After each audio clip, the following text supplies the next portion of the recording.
Merci Alain. Et à propos de l'antiterrorisme et de Guantanamo, voici l'histoire qui étonne l'Amérique, celle d'un militaire affecté à la surveillance des détenus. Il a été converti à l'islam par les prisonniers qu'il avait pour mission de garder. On retrouve Alain Chalron et Aaron Diamond. Mustapha Abdallah fait sa prière 5 fois par jour dans cette petite mosquée. 5 fois au moins. Il lui arrive aussi de prier seul avec son imam. C'est qu'on le chouchoute Mustapha dans cette petite communauté musulmane de Phoenix en Arizona. Son histoire en effet n'est pas banale. En fait Mustapha s'appelle Terry. Il était militaire il y a encore peu, affecté à Guantanamo. C'était en 2003, peu après la guerre d'Irak, au plus fort de ce qu'on appelait la guerre contre la terreur. L'époque des chaînes, des prisonniers en orange et de la torture. Les positions de stress, la musique à fond, les lumières stroboscopiques aveuglantes, l'eau glacée, des cellules avec des températures de 5-6 degrés et pire encore, c'était la règle pour les interrogatoires.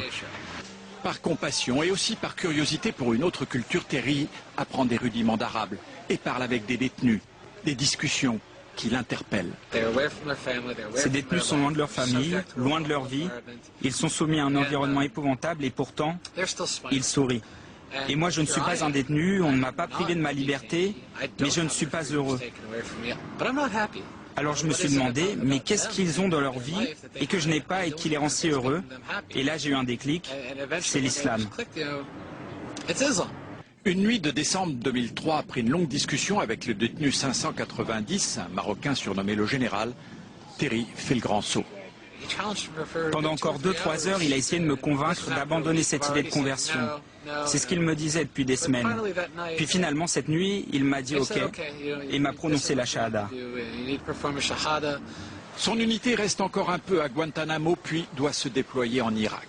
Méfiant, ses chefs préfèrent le libérer de son contrat militaire. Sa femme le quitte, lui plonge dans l'alcool, avant de retrouver une nouvelle famille dans la mosquée de Phoenix. On le voit ici comme un héros.